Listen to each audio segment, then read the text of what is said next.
Here we have the new 2025 Nissan Altima. This one comes in the S trim level in gun metallic. We have charcoal cloth interior. For the powertrain, we get a 2.5 liter naturally aspirated 4-cylinder engine made into the Xtronic CVT. So not a lot of big changes as opposed to the 24 model year. As we come around the front end here, we do get our LED headlamps along with our LED daytime running lights. And still a nice front fascia for the Altima. It looks really good, even in this base model trim. As we come around to the wheels here, these are gonna be 16-inch steel, but they have really nice wheel covers on them.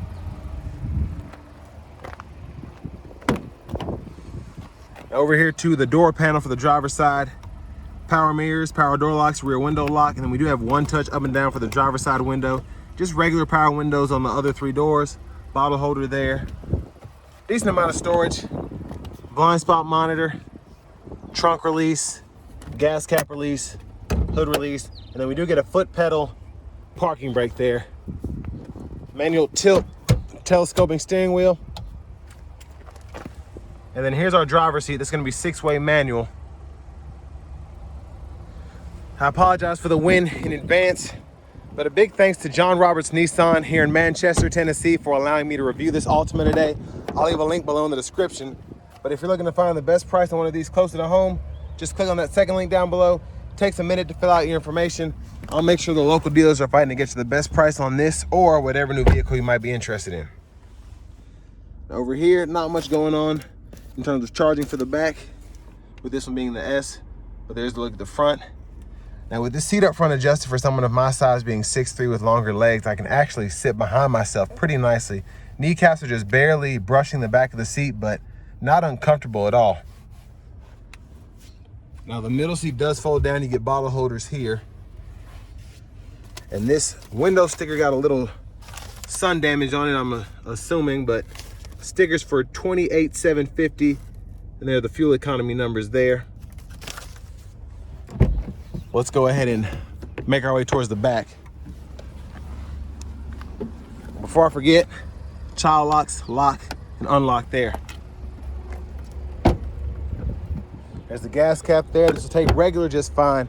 And one of the reasons these are such good cars, just in terms of practicality, is you're getting 27 miles per gallon city, 39 highway. So if you're trying to be on a budget with this car, as you probably are in the S trim, you're able to save even more because you have that gas mileage there. Did I forget to open the trunk? I think I did.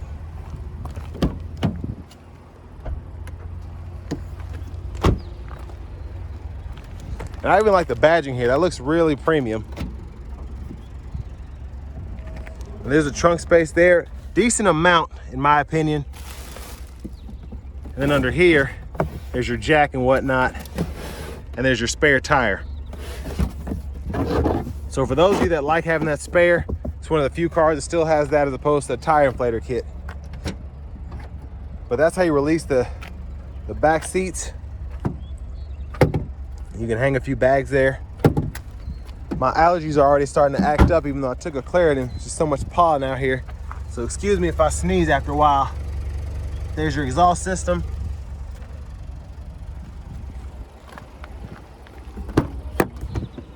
Then you can just grab this seat and that'll fold flat. You can run longer objects through to the front. Top tethers are covered there. And then your car seat anchors, take that cap off and they're right in there. That's actually pretty nifty.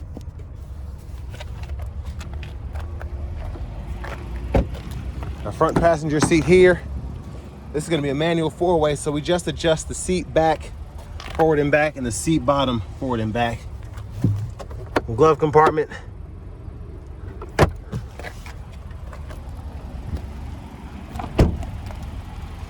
As we come back around to the front end, we're just gonna take a quick look in the engine bay. And there's that 2.5 liter naturally aspirated 4-cylinder. Let's go ahead and hop in the driver's seat next.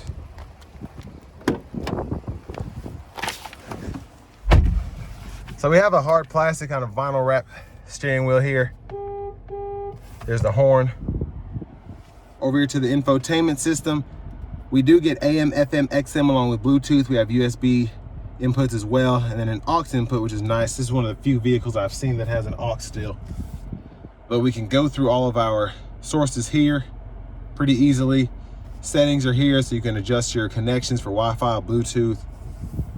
And then if you go over here to your others, you can adjust the units of measurement, keyboard type, and then the language there. Brightness of the screen can be adjusted, volume, click there to turn the audio off. And then have a tune or scroll knob here depending on what you're doing. So I mean, a pretty easy system to use, nothing crazy going on. There's your backup camera there, and we do get guidelines that follow as you turn the steering wheel. Hazards are right there. And down here we get our single zone manual climate control. So we can adjust fan speed here, fan direction down here, defrost, temperature, then the AC toggle there. 12 volt down here, then the USB-C, USB-A, and then that aux input. Now for the shifter, just grab this lever, reverse neutral drive, then you have your low there. And you can pull it all the way back up for park. Bottle holders. Center console cubby space, actually a pretty decent size. There's a look at the back seat from up here. There are your lights, sunglasses holder, vanity mirror. And then back to the steering wheel itself and the stalks behind.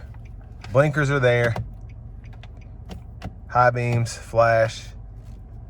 And then we have our intermittent wipers, one time off, intermittent low, high.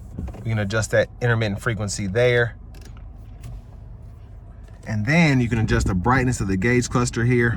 And then you can toggle that trip meter at the bottom.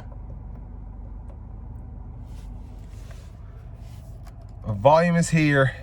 Now these arrows in this OK button are to go through your settings here. So you can change your meter settings and vehicle settings here.